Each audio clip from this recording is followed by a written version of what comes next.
ஒரு சதி செய்து 50 பேர் வந்திருக்காங்க. தமிழ்நாட்டில் ஒரு கலவரத்தை உண்டு பண்ணணும்னு சொல்லி பல இடங்களையும் பார்த்தாங்க. திருப்பரங்குன்றம் தான் பொருத்தமான இடம் அப்படின்னு சொல்லி ஒரு 50 பேர் வந்திருக்காங்க. என்ன கொடுமைங்க அது? தமிழ்நாடு முழுக்க சுத்தி பார்த்தாங்களா? 50 பேர் வந்தாங்களா? 50 பேர் மட்டும் சேர்ந்து திருப்பரங்குன்றத்துல போராட்டம் நடத்தினாங்களா? வேற எந்த இடமே கிடைக்கலையா? மனசாட்சியே இல்லையா உங்களுக்கெல்லாம்? நீங்களாம் சபாநாயகர் 9 கோடி மக்கள் பிரச்சனைய கேட்டு ஒழுக்கத்தின் அடிப்படையிலும் நேர்மையின் அடிப்படையிலும் நீதி தவறாம நடுநிலையில நின்று பதில் சொல்ல வேண்டிய நீங்கள் இப்படியெல்லாம் மனசாட்சி பேசினா இந்த கடவுள் உங்களை மன்னிக்குமா? மன்னிச்சிடணும். உங்களுக்குதான் கடவுள் நம்பிக்கை இல்லையே. நீங்களாம் கடவுள் மறுப்பு கொள்கையை பின்பற்றவங்க தானே. அப்புறம் எப்படி நீங்க கடவுளுக்கு பயப்படுவீங்க? கரச்சைவேன்னு சொல்லி ஆரம்பிச்சு பாபர் மசூதியை போய் இடிச்சு. ஐயா சபாநாயகர் அவர்களே, கொஞ்சம் நடுநிலையா நின்னு யோசிக்கலாமே. உங்களுடைய பதவிக்காக பாபர் மசூதியை இடிக்கல.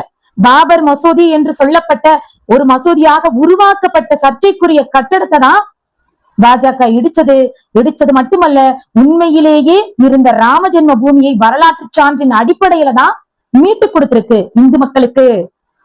ஆக இந்த போராட்டத்துல முன்னின்று நடத்தது பொதுமக்களும் வரமாட்டாங்க, பக்தர்களும் வரமாட்டாங்க. பக்தர் வரலையா, பொதுமக்கள் வரலையா? அப்ப அங்க போராடிட்டு இருந்த அத்தனை பேர் யாரு? தேசத்தோட தீவிரவாதிகளோ? தமிழ்நாட்டுக்கு வெளியில இருந்து ஆள் பிடிச்சு கூட்டிட்டு வந்து இங்க உட்கார வச்ச தேச துரோகிகளோ?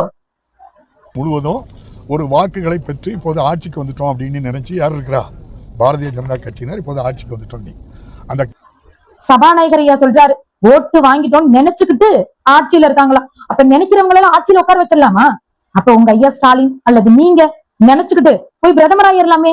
எதுக்கு சபாநாயகரா இருக்கணும்? ஒண்ணு மட்டும் புரியுது ஐயா சபாநாயகர் அவர்களே, உங்களை சபாநாயகரா கொண்டு வந்தவருக்கு நன்றியோட இருக்கீங்க.